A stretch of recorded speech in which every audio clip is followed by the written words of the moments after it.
అనంత భక్తి సనాతన ఛానల్కి స్వాగతం.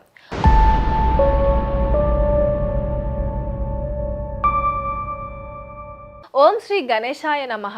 ఓం శ్రీ సరస్వత్యై నమః. ఓం శ్రీ గురుభ్యోం నమః. దేవలోకంలో సంగీత విద్వాంసులుగా తుంబుర, నారదులు సుప్రసిద్ధులు.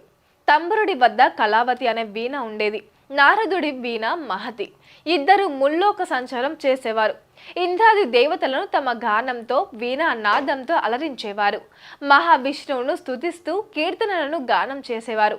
తమ గానానికి దేవతలు పొగుడుతూ ఉండటంతో ఇద్దరికి గర్వం పెరిగిపోయింది. ఎవరు గొప్ప అనే విషయంలో ఇద్దరికి స్పర్ధలు కూడా మొదలయ్యాయి. ఎవరు గొప్ప సాక్షాత్తు మహావిష్ణువు వద్ద తేల్చుకోవాలనే పట్టుదలతో తుంబుర, నారదులిద్దరూ నేరుగా వైకుంఠానికి వెళ్లారు. పోటాపోటీగా గానం చేశారు.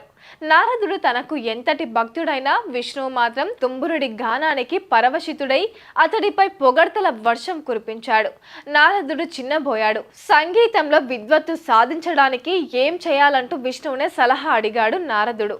గానబంధు అనే గుడ్లగుబ్బ వద్ద సంగీతం నేర్చుకోమని సూచించాడు మహావిష్ణువు. గానబంధు వద్ద సంగీతం నేర్చుకున్న నారదుడు సంగీత సమరానికి సిద్ధం కావాలంటూ తుంబురుడిని సవాలు చేసేందుకు అతడి నివాసానికి వెళ్ళాడు. అక్కడ గాయపడ్డ స్త్రీలు విలపిస్తూ కనిపించారు. ఎవరు మీరని ప్రశ్నించాడు నారదుడు. నీ గానంతో గాయపడ్డ రాగాలం మేమంతా అని బదులిచ్చారు వారు. ఇక్కడికెందుకు వచ్చారు అని ప్రశ్నించాడు నారదుడు. తుంబురుడు గానం చేస్తే స్వస్థత పొందుతామని వచ్చాం అని బదులిచ్చారు. ఆ సమాధానంతో చిన్నబోయిన నారదుడు ఈసారి సంగీతం నేర్చుకోవడానికి శ్రీకృష్ణుడి వద్ద పెద్ద భార్య రుక్మిణీదేవిని ఆశ్రయించాడు. ఆమె శిక్షణలో సంగీతంలో అపార విద్వత్తును సాధించాడు. ఎవరు గొప్ప విద్వాంసంలో సాక్షాత్తు మహావిష్ణువు వద్ద తేల్చుకుందామంటూ తుంబురుడిని సవాలు చేశాడు నారదుడు. ఇద్దరు వైకుంఠానికి బయలుదేరారు. ఇద్దరి గానాన్ని విష్ణుమూర్తి సంతృప్తిగా ఆలకించాడు. అయితే ఎవరు గొప్ప తాను తేల్చలేనన్నాడు.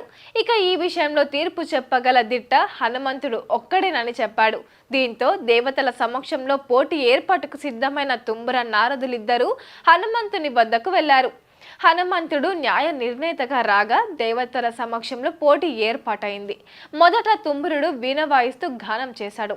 తుంబురుడి సంగీతానికి దేవతలందరూ మంత్రముగ్ధులయ్యారు. లోకమంతా చేష్టలుడిగి సంగీతంలో లీనమైంది. తుంబురుడు తన గానాన్ని ఆపిన తర్వాత నారదుడు ప్రారంభించాడు. మహతి మీటుతూ గానాన్ని సాగించాడు. నారదుడి గమకాల గారడిలకు ప్రకృతిలో చలనం మొదలైంది. తుంబురుడి గానానికి గడ్డకట్టిన సముద్రాలన్నీ తిరిగి కెరటాల హోరుతో సహజత్వాన్ని సంతరించుకున్నాయి.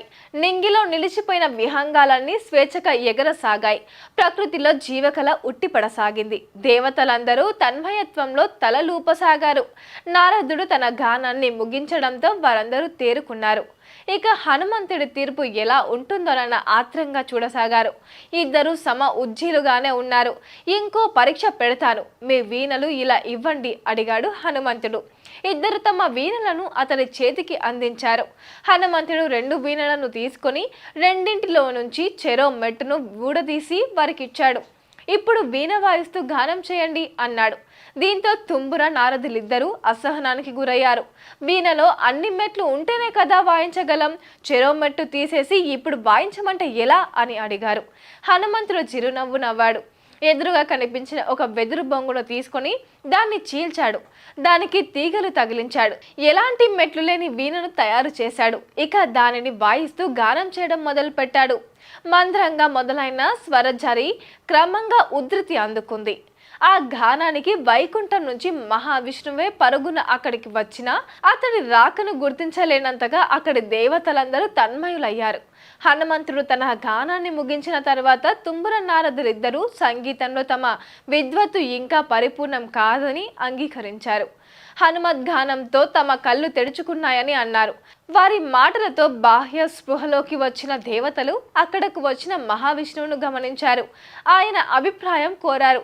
తుంబుర, నారదులిద్దరూ తన భక్తులే అయినా ఇద్దరిలోనూ ఇంకా అహం పూర్తిగా నశించలేదని, అందుకే వారు తమ విద్యలో ఇంకా పరిపూర్ణత సాధించలేకపోయారని, అహాన్ని వీడటం వల్లనే హనుమంతుడు పరిపూర్ణత సాధించగలిగాడని వివరించాడు మహావిష్ణువు. అహం ఉన్నంత కాలం ఏ విద్యలోనూ పరిపూర్ణత లభించదు. అహం విడనాడితేనే పరిపూర్ణత సాధ్యం.